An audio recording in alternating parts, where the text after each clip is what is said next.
عامل لوگ بتاتے ہیں یا جس کی وجہ سے عامل لوگ الٹا لوٹتے ہیں لوگوں کو اور ان کے عقیدے خراب کرتے ہیں، ہمارے حضرت رحمت اللہ علیہ وہ اعمال بتاتے تھے، ان کا بھی بتانا ضروری ہے تاکہ ماں کو پتہ ہو کہ ان اعمال کے کرنے سے کیا کیا فائدہ ہوتا ہے۔ ہم جہاں جسمانی دوائیوں سے فائدہ اٹھائیں گے وہاں قرآن کے ان اعمال سے بھی فائدہ اٹھائیں۔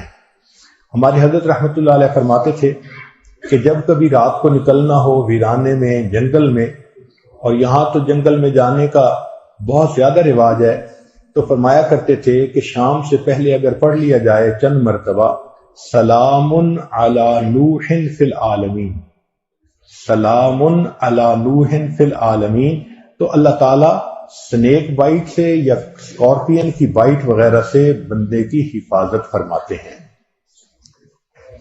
پھر ایک عمل ہے کہ دشمن کا خوف۔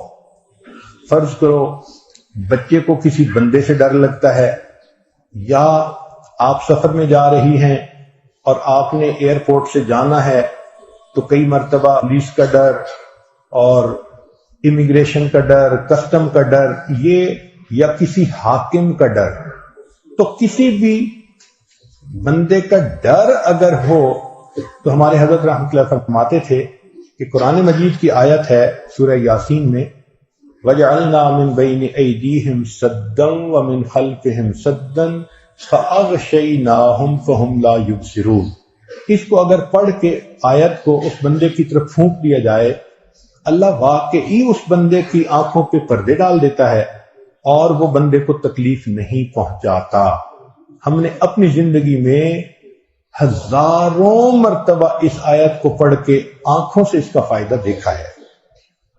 ایک ہے بچے کو نظر لگ جاتی ہے، اس کو نظر بد کہتے ہیں، یہ لوگوں کو بھی لگ سکتی ہے، اور ہمارا تجربہ یہ ہے کہ سب سے زیادہ نظر بچے کو ماں باپ کی لگتی ہے، کیونکہ وہ خود اس کو پیار محبت سے دیکھتے ہیں تو نظر تو اثر کرتی ہے، العین حق۔ تو اب اس کے لیے کسی کے پاس جانے کی ضرورت نہیں۔ قرآن مجید کی ایک آیت ہے ان اللہ سیبطلہ ان اللہ لا یصلح عمل المفسدین۔ اس آیت کو 3 مرتبہ پڑھ کے ماں خود بچے کو دم کر دے، روزانہ نظر کا اتارا ہو جائے گا اور بچہ دیکھیں بڑا کام ڈاؤن ہو جائے گا۔ اکثر بیبیز ویسے ہی پیارے لگتے ہیں اور اگر خوبصورت ہوں تو پھر تو اور ہی کچھ بات ہوتی ہے۔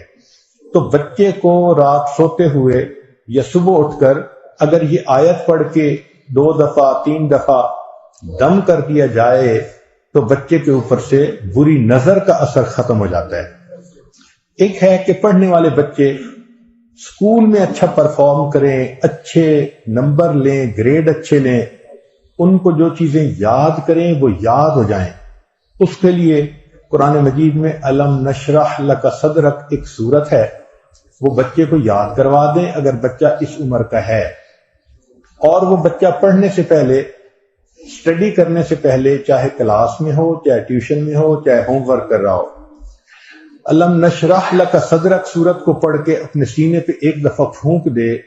ہم نے دیکھا ہے کہ بچے کی یادداشت میں بہت امیزنگ فرق آ جاتا ہے۔ ہم یہ عمل عام طور پر ان بچے بچیوں کو بتاتے ہیں جو حافظ بن رہے ہوتے ہیں، ان کو میمورائزیشن میں پرابلم ہوتی ہے، تو الحمدللہ سینکڑوں حفاظ پر تجربہ کیا ہم نے، اس آیت کو پڑھنے کا ہمیشہ فائدہ ہوتا ہے۔ اکثر لوگ پریشان ہوتے ہیں بزنس کی وجہ سے، خرچے کی تنگی کی وجہ سے، قرض کی وجہ سے، تو مائیں اس پریشانی میں بچوں پہ توجہ بھی نہیں دے پاتی۔ تو اس کے لیے بھی ایک عمل ساتھ سن لیجئے۔ ہمارے حضرت مرشد عالم رحمۃ اللہ علیہ فرماتے تھے کہ جب بھی نماز پڑھیں، ہر نماز کے بعد اول آخر 1 دفعہ درود شریف اور درمیان میں 7 مرتبہ سورۃ لإیلاف قریش، پوری سورت 7 دفعہ پڑھیں، چھوٹی سی سورت ہے، اور پھر دعا مانگیں۔ اس عمل کو کرنے سے رزق کی کوئی بھی پریشانی ہو اللہ اس پریشانی کو دور فرما دیتے ہیں۔ یہ باتیں بچوں کی جسمانی صحت کے بارے میں تھیں جو آج آپ کے گوش گزار کرنی تھی۔ جس زبان سے ہمیں قرآن ملا اسی زبان سے ہمیں نبی علیہ السلام کا فرمان ملا. انہوں نے یہ بات بتائی تو دلوں میں ہم یقین کر کے ان باتوں کو سنیں اور ان اعمال کو اپنائیں اور رزق کے دروازوں کو آنکھوں سے کھلتا دیکھیں.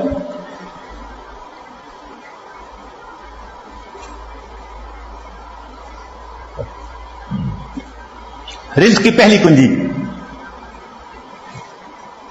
اللہ تعالیٰ ارشاد فرماتے ہیں وَأْمُرْ أَهْلَكَ بِالصَّلَاةِ وَاسْتَبِرْ عَلَيْهَا، اہل خانہ کو نماز کا حکم دیجئے اور اس پر جمے رہیے، صبر کیجئے.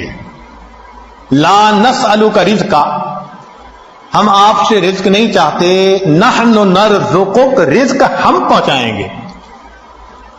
اس آیت مبارکہ میں اللہ رب العزت ایک وعدہ فرما رہے ہیں اور وہ پروردگار وعدے کو نبھانا جانتا ہے.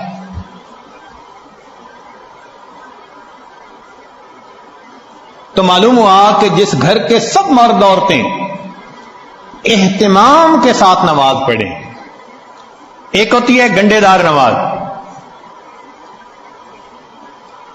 مرد ہیں تو جماعت نماز کا اہتمام نہیں، عورتیں ہیں تو گھر کے کام مقدم، بس بھاگی دوڑی میں قضا ہوتے ہوتے نماز. ایسی نماز نہیں، اہتمام کے ساتھ نماز.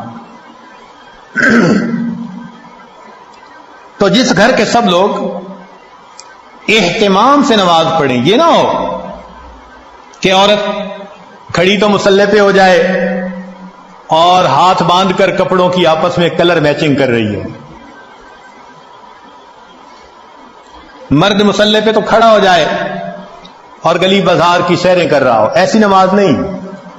نماز پڑھے جیسے نماز دھیان توجہ کے ساتھ پڑھنی چاہیے. کوشش تو کرے نا اپنی طرف سے دھیان جما کر پڑھنے کی. کوشش پر اللہ کی طرف سے اجر عطا ہوتا ہے، دنیا میں نتائج پر اجر ملتا ہے کہ یہ اچیو کر کے دکھاؤ تب تمہیں یہ ملے گا. اللہ فرماتے ہیں کوشش کر کے دکھاؤ. چنانچہ حدیث پاک میں آتا ہے کہ جو شخص اپنے بھائی کی حاجت براری کے لیے اس کے ساتھ چل پڑتا ہے، اللہ 10 سال کے نفلی اعتکاف کا ثواب عطا فرما دیتا. یہ تو نہیں کہا کہ کام کرواؤ بھائی کا، نہیں، یہ اس اللہ رب العزت کی رحمتوں کی انتہا ہے. فرمایا کہ منزل تک پہنچنا تو تمہارے بس میں نہیں ہے، یہ تو مقدر کا معاملہ. ہم تو یہ دیکھیں گے قدم کون اٹھاتا ہے، چلتا کون ہے. تو نماز صحیح اہتمام کے ساتھ پڑھنے کی کوشش کریں، برکتوں کے دروازوں کو کھلتا دیکھیں. میرے مالک نے فرما دیا نحن نرزقک، ہم رزق دیتے ہیں. چنانچہ آپ گھر کے ہر چھوٹے بڑے کو نماز کا اہتمام سکھائیے، رزق ملنے کی قسم یہ عاجز کھا سکتا ہے.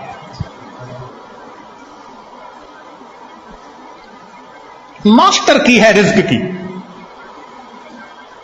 کاروبار، نوکری، کوئی بھی مسئلہ ہو رزق کا، اہتمام نماز سے اللہ رب العزت مسئلوں کو حل فرما